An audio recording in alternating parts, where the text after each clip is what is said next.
that would want to tackle the educational side of developing staffing so these productions can happen. There's a guy named Jason Burks in Broken Arrow, has Retrospect Films.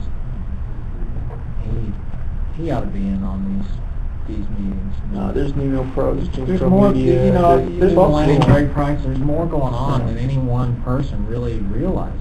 Now see, all these interests, you know, Tracy is getting into the film business, and he doesn't, you know, he may not have a sound stage, but amongst all these people that are interested in doing high-level film, they might be able to pull together a corporation, an LLC of some sort, to where they can combine their efforts. There's, what, 3 grip trucks in Tulsa, plenty of lighting companies, there's plenty of buildings around. Integrity Lighting, I talked to Stephen Nance. He has a building built off to his warehouse. Has anybody ever been out there? They just built a new building. And he does live productions for Christian groups, music concerts. So they have to do a live stage set to test their lights. And they also use it as a rehearsal hall for certain clients.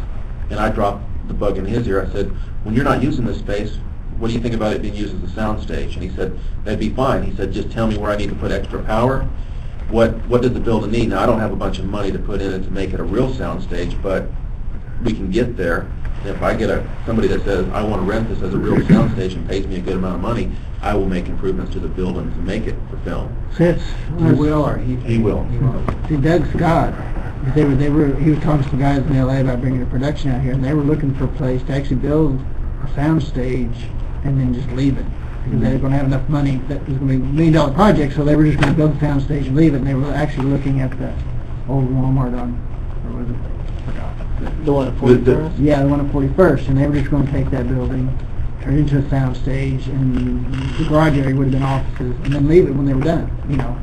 And he's in on the know about stuff that's going on, that's coming into town, and that's one thing. If they would put the money into it, fix someplace up like that, if it was big enough, you know. And that's just another avenue where we can get money to do something. Well, there was a couple things that were going on. What happened to the group that was in Sand Springs that was developing the old? Okay, so that fell apart. Yeah, it fell apart. Yeah. What happened to the building? What happened to the property? Who owns it? City took it over. City. So do we go to Sand Springs and say, hey, what are you guys doing with your gymnasium and building out there? What infrastructure's out there to where They we use use it. it? It's now the Sand Springs Community Center. Is it? I believe how they use it. The sound stages in Shreveport were, the city built a new arena, basically like Tulsa did, and their old one got turned into the sound stage. Right. That's how they got their areas. They had the pre-existing government-owned building, and they just turned it over to the person to develop it. Last April, you were at that meeting. Fred Emmer with the chamber called me and said the mayor wants to talk about film. Why they called me, I'm really not sure. But I called you, and there were a few others that were there, and you know, Chad Burris was there, and Sterling Harjo, and you know, these guys, they're making movies, and the group. We had a great meeting, and the mayor said, I'm interested in film. You guys can come down and show movies at City Hall in the new Williams building. You can use it to, the Patrick Chalfont was there. You can use it, let's do it. And then out of that, there was a group that was going to meet, and we met once. I was wondering if you And made then any it more just kind of dissipated. Yeah. So everything's kind of fragmented. There's all these people doing their own thing, but so you sent a link to the deal in Austin. I looked at it. Of course, there's a deal called Austin Film Society. They have a huge partnership with the city, and then they did the Austin Studios. I mean, I just think that the state is never going to really do anything for Tulsa. If someone had Mayor Taylor's ear, you know, let's do something, you know. If you could yank a couple of those, you know, infrastructure dollars from the Obama thing that's going around. Right. It'd be a drop in the bucket. She asked for like $75 million. We get a couple $100,000 out of that. Yeah, For I mean, the city needs to step up, because no one here, I mean, I don't have the money to just, I mean, I don't know about you all, but this you know, takes a lot of money to do this. Well, it's like Jake says, if we get a good, strong core of people facilitating getting things moved forward that's committed to really work it and not fall apart. Yeah, that's the key thing, because that persistence, and that's kind of why, I mean, we've been together, what, how many years is it now? since '04. Yeah. And it's just now evolved. Well, we have enough people that are interested and persistent enough to do this kind of Seems stuff. like there's you know. more going on. I mean, I was in it and I got out, and I've been back in it from the acting side for a year, a little over a year. There's a lot more going on than I ever, Yeah. you don't hear about all this Right. stuff that's going on. And that's a big problem. That's why one reason for this group is these people get on the website, they can post what's going on, what they're doing, you know. But it's not. A lot of people do, some don't. Like the Duncan Christopher guys, they never really did. I asked them 2 or 3 times to go and get on there and post when they needed people, and they never did, you know. And that's why they never got a camera assistant. Yeah. Because they didn't post it in time to get one. And Right. that to me is Well, bizarre. and something that might be a handy cue to take from TACTA, which is the kind of the overarching group for all the theaters in town, is a clearinghouse of information on a website of who has what coming in and what the needs are. Because we kind of have that a little bit with our Yahoo group, but if we had something like TACTA that, you can post out audition notices, needs, lunch, what's coming up. They regularly send out emails.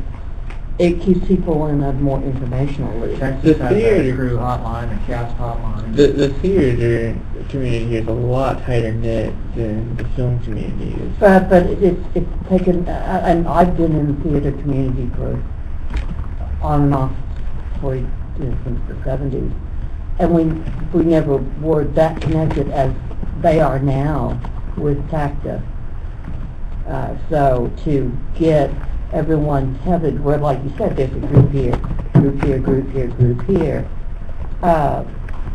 Honestly, posting the TACTA was where I got a major portion of my actors, because the acting people who are interested in both, especially, go out and they look at what's out there that's coming up that they might be interested in doing.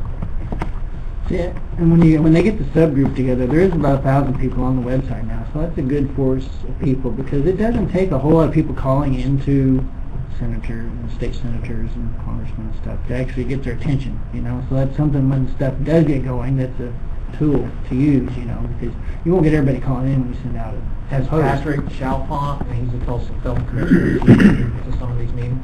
Yeah. He's very cool about doing stuff. The problem is he's limited by time, because he has a full-time job for the city, and then the film things just got tacked on as an aside to what he normally does. So we don't have a full-time film dedicated The person city in would the just city. free him up to be the film commissioner. I guess the state's trying to get some money to put in with him, so he does have more time. Yeah, they're supposed to give him some interns or something. So I'm not sure how that worked out, but they were trying to get some extra money. I think it's like Well, 25. he's really a good guy. He works hard. Yeah, because he's done movies. He's He not from the movies. outside. He's Yeah. already in. Local and- Yeah. Well, it sounds like there's really 2 topics here. There's one, taking the OMM to a level where it brings everybody information-wise in tight, And the educational and that's side. still what we're trying to do. I mean, that's what the website's for. And the state won't do it for whatever reason. But there needs to be a funnel where everything gets put together. And the state hasn't done it, so the website's not specifically made for that. But that's what we're using it for. What about the Creative Network? Nobody uses it is the problem with that. But is it a viable thing if we say we really see that this could bring us together if we start pushing everybody that way? I know I have discussions frequently with the guy who runs that, and he's very much on board with all the things we're talking about doing. It's just that people don't utilize that site very much. Is it updated though? Regularly? There's a new post like maybe once a week at most, sadly. Like Why- what the readership is, I don't know. Why don't they use it? The Don't know. largest majority of persons on it are TACTA members, so they use TACTA more. Okay. And then the film people, The theater too. Also, I mean, I joined it Yeah. because I got an invitation. Yeah. And then I sent it to a couple friends, and I don't really go there much because it doesn't seem like the film community's embracing it. But Yeah, the one thing that needs to have, because in Oklahoma City, the film society up there, he tried to put a thing together. I don't think it was quite the same thing as that. But yeah, if you have to go into a site, people won't use it. The